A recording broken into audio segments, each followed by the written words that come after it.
These are a few swimming exercises, dryland exercises that help with the strength training of the swim-specific strength training that you can do anywhere. Most importantly, if you're in a spot where you don't have a pool. So I've got just a little piece of nylon up over the door. You can hook it to anywhere above you, and then I've just got a basic stretch cord right here. And I'm just going to show you some of the exercises, how to do them properly. I'm also going to name the exercises so that you understand how to do them, okay?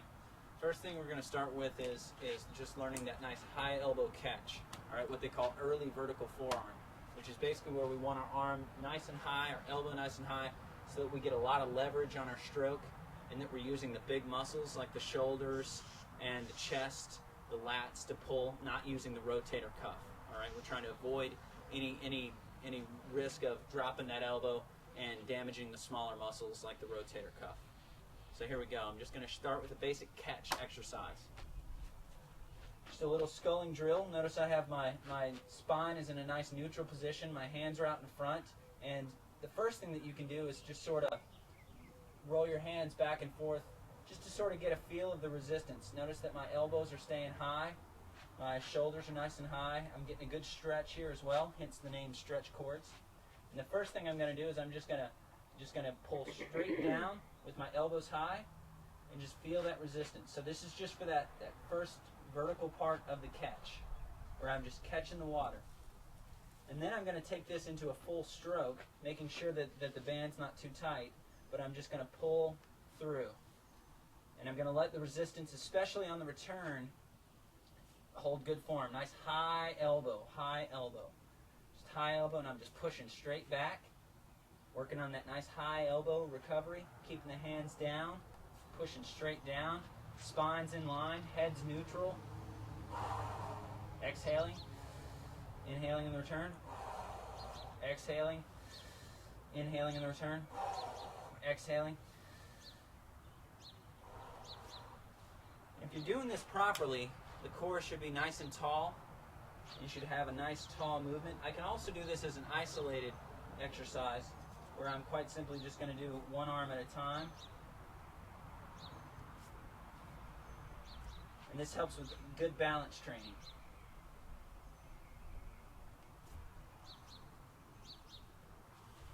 Okay. So the next exercise is basically we're going to take from that, we're going to take it into some of the drills that you can do in the pool.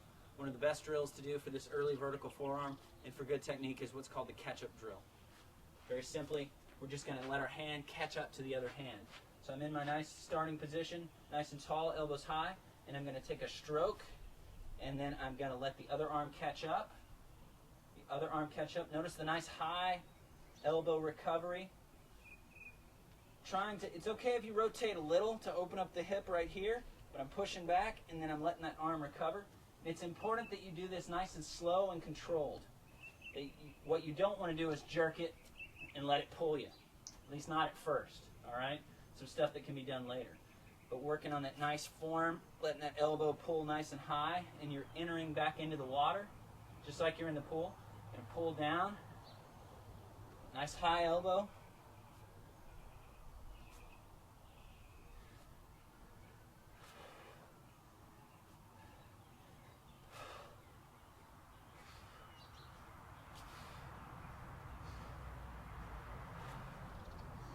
So again, that's our catch-up drill. Very simple, very effective. Now if I want to take this into my regular swim stroke, again, always doing this slow and then working to a faster speed as needed. Notice I'm using the green TheraBand, very light. I don't need a lot of resistance. This is all about motor learning. It's all about teaching the muscles the proper movement. If I want to do a regular stroke with this, let's say I want to do an interval of 6 times 50. I'm just going to work nice and good into a good rhythm, just like I was doing it in the pool. I'm just going to work my arms. So, for example, I'm going to go for, let's say, 30 seconds, okay? Just set the watch, boom, go. Holding good form, good technique, keeping the elbow high. Finishing the stroke. Head's in a nice neutral position. Really reaching, getting a good stretch.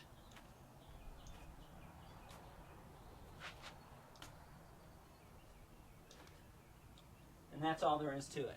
Just a good stroke right there, okay? And we can do a lot of different exercises and drills with that. Just doing a basic skull drill like we talked about before, which is just catching up here at the top. Doing a skull drill like this, all right? Practicing the finish drill, if we will. And we can also do more complex drills that help accentuate the body roll and a good high elbow recovery, like the head touch drill. It's one of my favorite drills.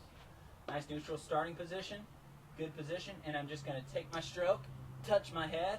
This really works on shoulder flexibility.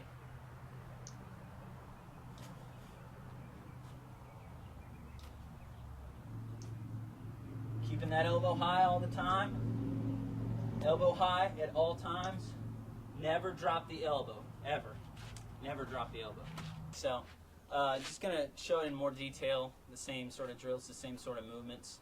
One thing that's very important is that you keep that spine in line. You want to resist the temptation to sort of arch your back.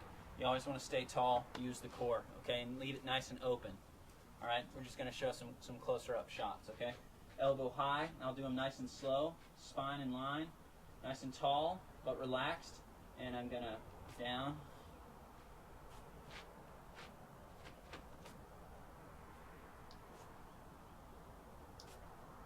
Nice and high elbow. Good leverage for good power.